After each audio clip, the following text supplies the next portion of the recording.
Cacau é boa lavra, eu vou colher.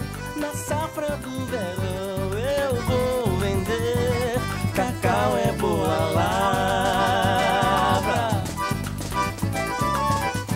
Assim diz o lavrador, se não fosse o cacau, eu não tinha o meu amor. Cacau é Boa tarde. Uma viagem histórica pelos caminhos do cacau. A TV Santa Cruz inicia hoje uma série especial de reportagens que vai mostrar como o fruto de ouro do sul da Bahia gerou riquezas, viveu graves crises e ultrapassou as fronteiras do Brasil. É a saga do cacau, do cacaueiro até as fábricas de chocolate. Para começar, um mergulho na história da lavoura, que já foi responsável por 86% da renda do estado da Bahia.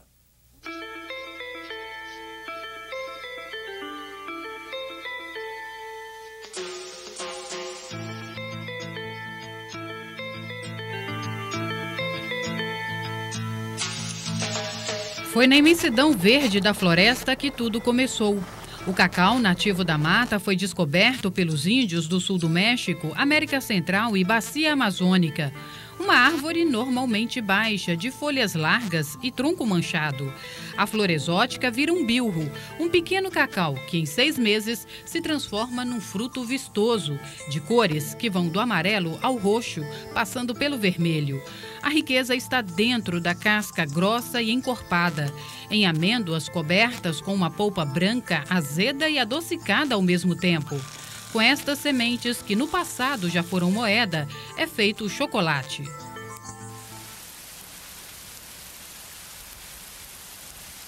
Para produzir, o cacaueiro gosta de sombra, chuva e calor, combinação encontrada com perfeição nas terras escuras e férteis do sul da Bahia.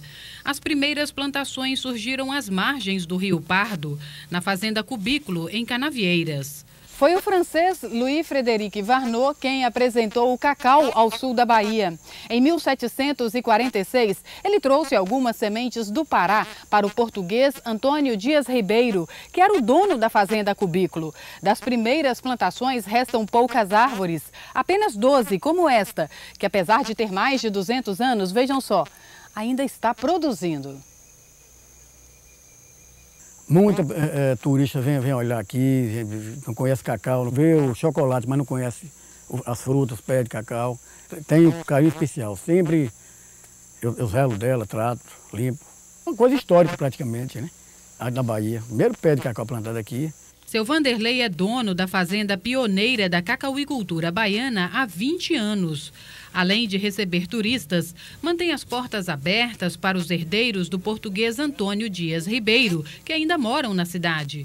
No meio da roça, que pertenceu ao seu tataravô, João Elias relembra as histórias que ouvia de seus antepassados sobre as primeiras plantações.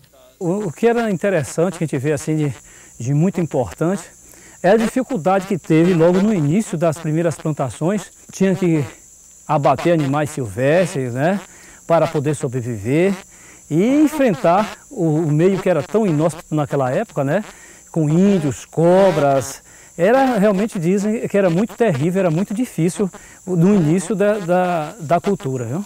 A cidade se orgulha de ser o berço do cacau na Bahia, mesmo que alguns fatos sejam questionados por historiadores.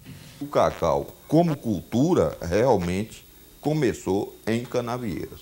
A primazia, eu acho até infantil, do primeiro pé de cacau, o cacaueiro número 1, eu acho que isso não cabe a Ilhéus, não cabe a Canavieiras, cabe talvez a um lugar desconhecido por aí que a história não registra.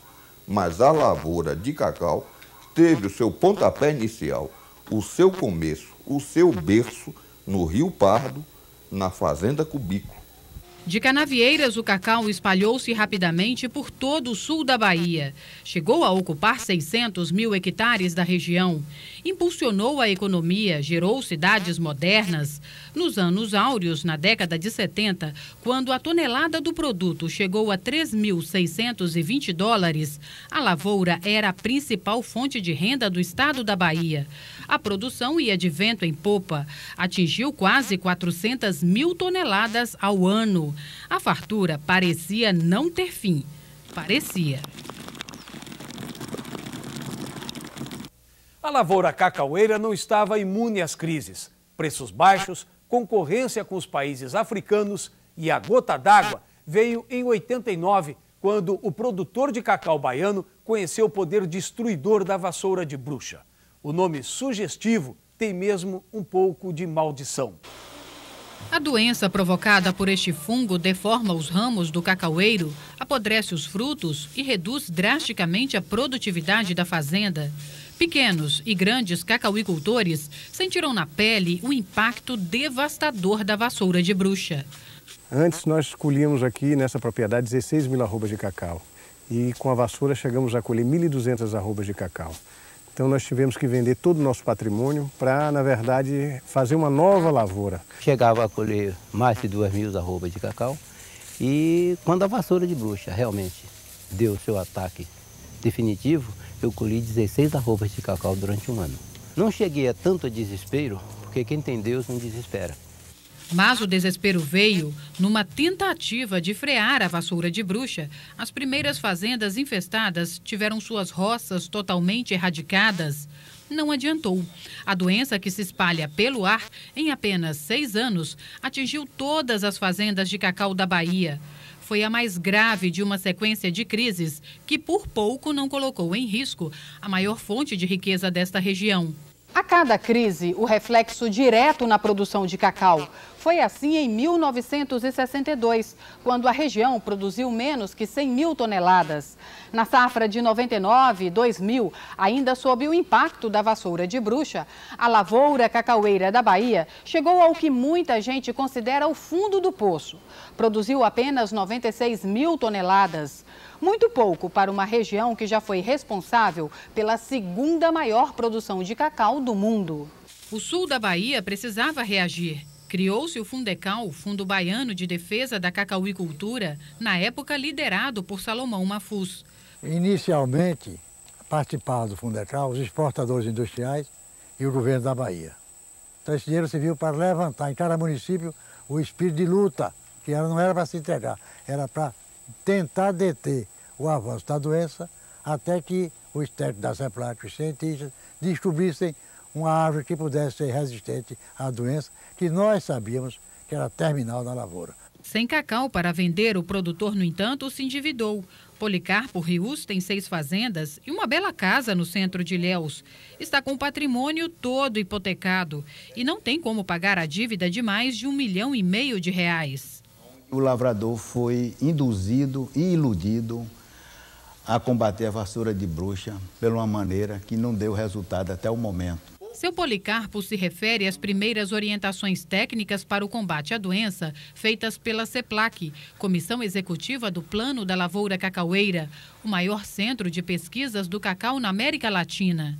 Foi uma orientação estratégica, foi uma orientação inclusive consultada junto à Defesa Sanitária e Agropecuária do Ministério da Agricultura, porque a entrada de uma doença com a virulência, com a consequência que a vassoura de bruxa poderia ter trazido para a região, já que você não tinha medida imediata de controle químico e de manejo, era preciso você impedir que essa doença se instalasse e se expandisse pela região. Com a descapitalização e endividamento dos patrões, os empregados foram logo atingidos. Um grave problema social começou a surgir. Dos 250 mil trabalhadores rurais, 200 mil foram demitidos. Às margens das estradas, cresceu o número de acampamentos de sem terra. Lutar pela reforma agrária foi o caminho mais rápido encontrado pelos trabalhadores rurais desamparados pela crise do cacau. Perdeu o emprego, foram para a cidade encheu, então teve que voltar para os acampamentos, forçar uma negociação justamente com o governo, porque o governo fizesse a apropriação, porque o pessoal sem emprego tinha que voltar para a zona rural. Em meio ao turbilhão da crise, a própria CEPLAC e políticos de peso da Bahia tentam negociar os débitos do cacauicultor para que a região volte a receber recursos. Foi criado um grupo de trabalho interministerial, formado pelo Ministério da Fazenda, Ministério do Planejamento, Banco Central, Ministério da Agricultura, Governo do Estado e CEPLAC, e Banco do Brasil. Esse grupo levantou e está levantando os débitos dos produtores. Esse grupo tem 60 dias para apresentar uma proposta viável para esse problema do endividamento e do equacionamento das dívidas dos produtores. O cacau vai continuar sendo realmente um fator de riqueza para a região. Nós já saímos do fundo do poço, estamos agora numa fase de ascensão e o que precisamos, eu diria que apenas o que nós precisamos eu diria que os agentes, os órgãos do financiamento sejam mais tolerantes, ofereçam condições melhores para que esses produtores endividados e descapitalizados possam realmente, e como estão demonstrando, eles têm capacidade de trabalho e se eles tiverem mais tolerância e mais compreensão, nós vamos ultrapassar essa fase. Os cacauicultores mereciam muito mais e estão endividados, precisam pagar as suas dívidas e só agora há um sinal leve de que em 6 meses nós vamos ter um financiamento prorrogado. Acho que a cacauicultura não morreu, ao contrário, ela vai renascer já já, porque o potencial é muito grande. Nossas terras são boas e poderemos ter um cacau de boa qualidade.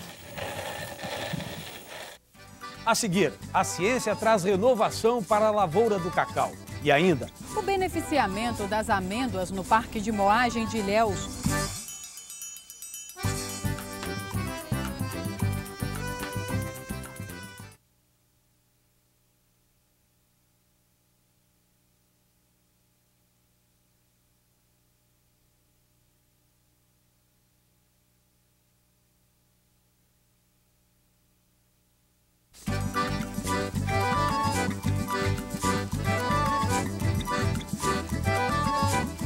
Uma luz no fim do túnel, alívio e esperança para toda uma região.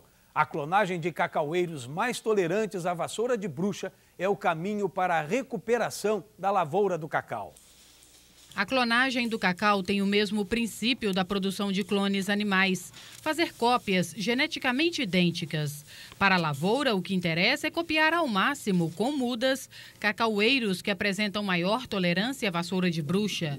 Um trabalho que, para ser iniciado, exigiu muita pesquisa e investimentos na CEPLAC, com a compra de equipamentos de última geração.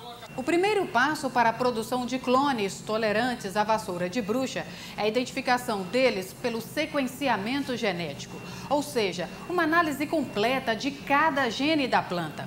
Isso é feito aqui no Laboratório de Biologia Molecular. Os pesquisadores selecionam os cacaueiros que lá fora conseguem produzir, mesmo quando são infectados pela doença. A análise do DNA das plantas possibilita a criação de novas espécies, com cruzamento entre os genes mais resistentes ao fungo da vassoura e os mais produtivos. A imunidade total, no entanto, não existe. É praticamente impossível, mas à medida que os trabalhos avançam, nós vamos conseguir cada vez mais melhores materiais com características de resistência, qualidade e produtividade. Tudo o que é gerado nos laboratórios é cultivado nos jardins clonais da Biofábrica, no município de Uruçuca, a 40 quilômetros de Ilhéus. Um instituto criado em 99 que produz 30 tipos de clones tolerantes à vassoura de bruxa. São 50 mil mudas por dia e 30 mil garfos para enxertia. Material que na roça começa a produzir em média dentro de 3 anos. A arma encontrada para enfrentar a vassoura de bruxa acabou mudando a forma secular de plantio do cacau. Nós quebramos um paradigma de mais de um século, que a propagação do cacau sempre foi feita via seminal, via sementes. E com o surgimento da vassoura de bruxa, a metodologia para se combater essa doença tinha que ser através de melhoramento genético. E a propagação vegetativa é a adequada para esse tipo de solução. Mais de 7 milhões de mudas e 4 milhões de garfos já foram distribuídos pela Biofábrica no sul da Bahia. Cada muda custa para o produtor 35 centavos. O garfo, 15. Preços subsidiados pelo governo do estado. O investimento na pesquisa para o melhoramento do material tolerante à vassoura de bruxa é prioridade na CEPLAC, garante o superintendente regional. A CEPLAC tem convênios a nível internacional para que capte recurso para desenvolvimento desses trabalhos, tem uma relação institucional com outras instituições, como a UESC aqui, como a Unicamp, para que desenvolva projetos em busca do desenvolvimento de cultivares que sejam tolerantes à vassoura de bruxa. E também buscando outras características de planta, como maior teor de gordura, sempre uma amêndoa maior, mais pesada, na busca de que a exploração racional do cultivo de cacau seja uma atividade extremamente rentável. É tudo o que o cacauicultor quer, tanto que a clonagem já chegou a praticamente todas as fazendas do sul do estado. Inclusive o município de Canavieiras hoje, a terra máter do cacau, já possui 3.500 hectares plenamente recuperados com a prática da clonagem. É uma realidade que nós estamos vendo hoje nas propriedades de cacau, daqueles que adotaram a prática da clonagem, uma lavoura de folhas verdes, sadias e com a produção já apresentando sinais de boa produtividade. Claro que não vai ser o cacau que era antigamente. Você plantava o pé de cacau e ele vivia 100 anos, 200 anos. Não, isso não vai ser. Nós vamos plantar e renovar sempre. Para Helenilson Chaves, um dos maiores empresários do agronegócio cacau na Bahia, a clonagem é a melhor alternativa para se recuperar a lavoura. E mais do que isso, apesar de toda a crise provocada pela vassoura de bruxa, no final das contas, a doença acabou trazendo importante aprendizado. A nossa maneira de administrar hoje é uma maneira muito mais racional. Nós enveredamos por uma tecnologia de produção melhorada. Toda crise, no fim, sempre sobra um aprendizado muito grande. Uma nova visão. O fazendeiro teve que cuidar melhor do seu cacau e fazer ainda mais. No auge da crise do cacau, o produtor encontrou dois caminhos: desistir da lavoura ou persistir, investindo nos tratos culturais recomendados pelos pesquisadores. Teve gente que foi mais além. Não apenas cuidou da lavoura cacaueira de forma especial, como também tratou de deixar a fazenda mais rentável com a diversificação. Café, cana-de-açúcar, pecuária de leite, frutas, piscicultura, alambique, produção de polpa, iogurte e queijo. E, claro, a persistência no cacau agora clonado. Em apenas 40 hectares, este pernambucano, radicado na Bahia, dá o exemplo de como uma fazenda pode ser mais rentável. Acreditar no cacau e, como toda a vida acreditei e acredito que o cacau é a saída para todo mundo. Mas acreditei também que outras atividades podiam melhorar meu rendimento.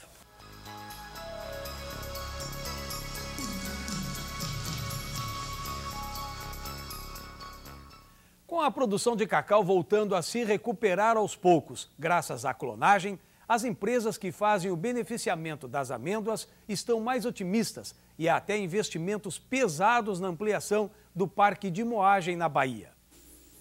O Brasil é o quinto maior produtor de cacau do mundo, com uma produção atual estimada em 160 mil toneladas. O país ocupa hoje também a quinta posição entre os principais processadores de amêndoas do mundo. O Parque de Moagem do Brasil hoje é formado por 5 empresas, 3 em Ilhéus, uma em Itabuna e outra em São Paulo. Juntas, elas processam algo em torno de 200 mil toneladas de cacau. Com a queda na produção brasileira, em 95, foi preciso começar a importar amêndoas. A chegada dos primeiros navios na região, que sempre exportou, causou revolta e desânimo. Ainda hoje, o cacau importado abastece as fábricas. Esta, em Ilhéus, a maior da América Latina, importa de 20% a 30% da matéria-prima. A empresa emprega 250 pessoas. Aqui o beneficiamento do cacau começa com a limpeza, manual e automatizada. Depois as amêndoas são descascadas, torradas, moídas até virar um creme. E nestas prensas, a parte sólida, o líquor, é separada da manteiga. Tudo é controlado por computadores. A fábrica opera 24 horas. Durante o ano só para 2 vezes, no Natal e no Réveillon. Hoje são processadas aqui 66 mil toneladas de amêndoas. A meta é ampliar essa capacidade para 80 mil toneladas. Para isso, está sendo feito um investimento de 10 milhões de dólares. Nós acreditamos na recuperação da produção, na quantidade de cacau que o produtor vai produzir nos próximos anos. Essa é a primeira grande razão. A segunda grande razão é que o país, o Brasil, ele é um país interessante para investimentos de grandes grupos hoje no mundo. O cacau depende muito da Costa do Marfim, que é o maior produtor de cacau do mundo, responsável por mais de 40% da produção mundial. Mas eles são muito instáveis politicamente. Ou seja, quanto menos se depender daquele país no futuro, melhor será para a indústria chocolateira. Por isso os investimentos aqui.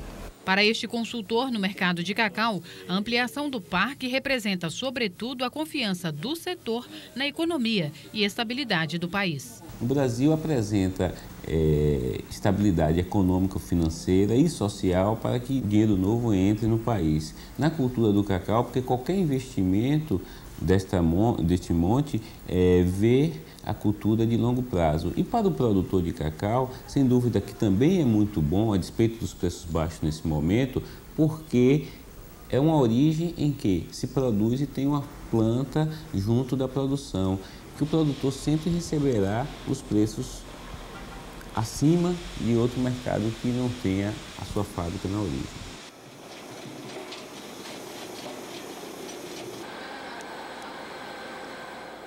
Você vai ver depois do intervalo, da ficção à realidade, ou vice-versa. A lavoura do cacau tem características únicas no mundo real e na ficção.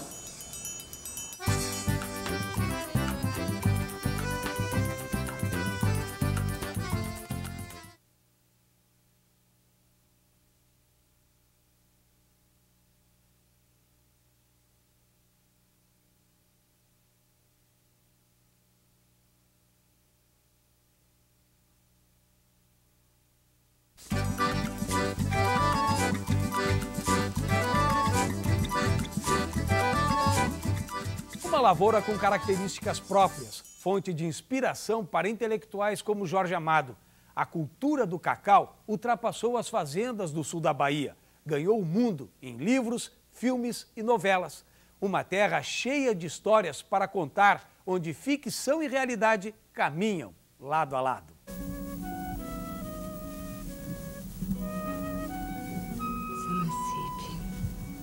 Nosso bonito.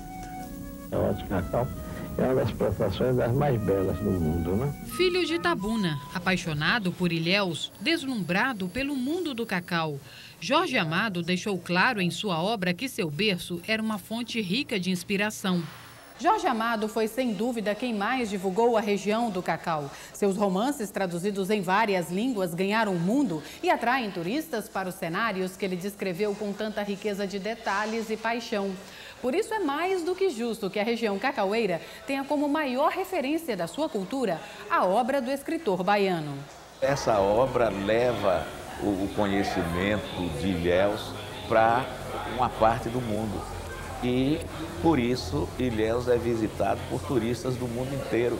Eles querem visitar aqueles locais tão falados como Jorge Amado, como esse local que nós estamos aqui, que é o Bar Vesúvio, de Gabriela.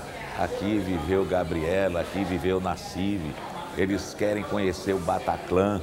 Enfim, são atrações da cultura ilhéense distribuída e divulgada pelas obras de Jorge Amado pelo mundo afora. O cacau tornou-se conhecido no mundo inteiro, né? E isso deu justamente uma condição para que esta lavoura viesse a ter este realce, essa projeção. A casa onde Jorge Amado morou no centro de Ilhéus é hoje uma atração turística, com objetos pessoais dele e também trabalhos de outros escritores que levaram para seus livros o dia a dia das lavouras de cacau. Seria impossível imaginar uma noite sequer sem ela. Sem eu. O calor do seu corpo. Gabriela. O cheiro de cravo.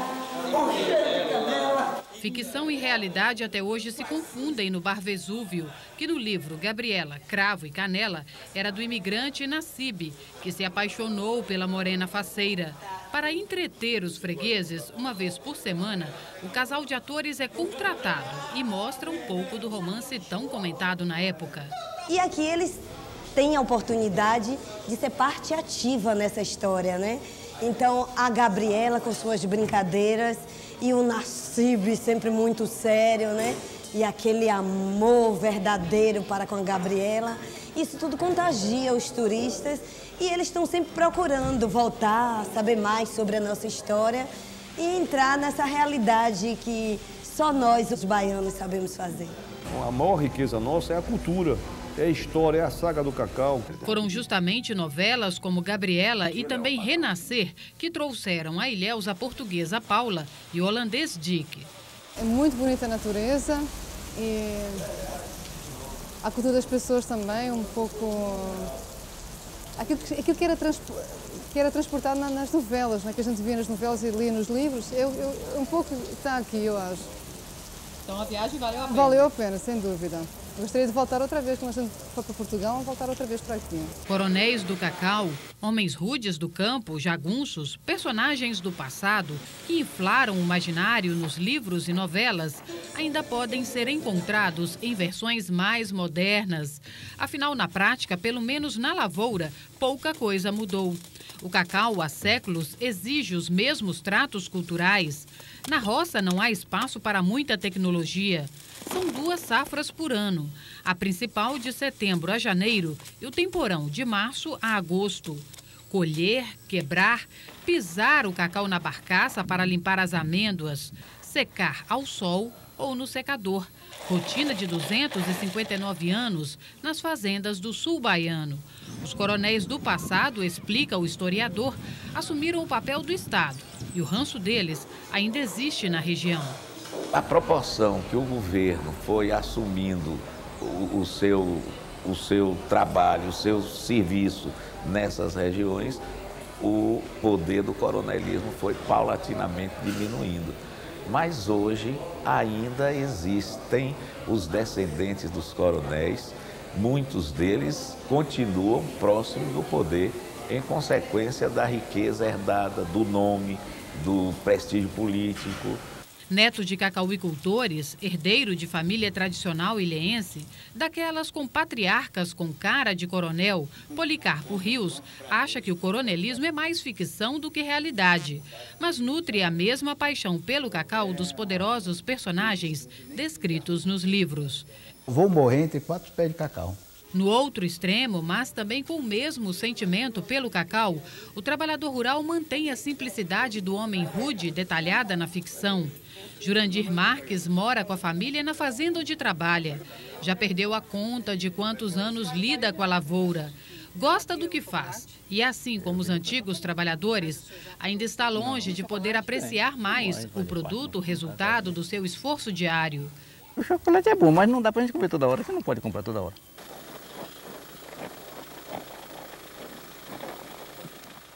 O primeiro programa da saga do cacau termina aqui. Na próxima semana, voltaremos com mais reportagens especiais sobre a lavoura do fruto de ouro. Até lá! Cacau é boa lavra, eu vou colher. Na safra do verão eu vou vender. Cacau é boa lavra. Assim diz o lavrador, se não fosse o cacau, eu não tinha o meu amor. Cacau é boa lavra. Assim diz o lavrador, eu não vou lavrar cacau pra desprezar o meu amor.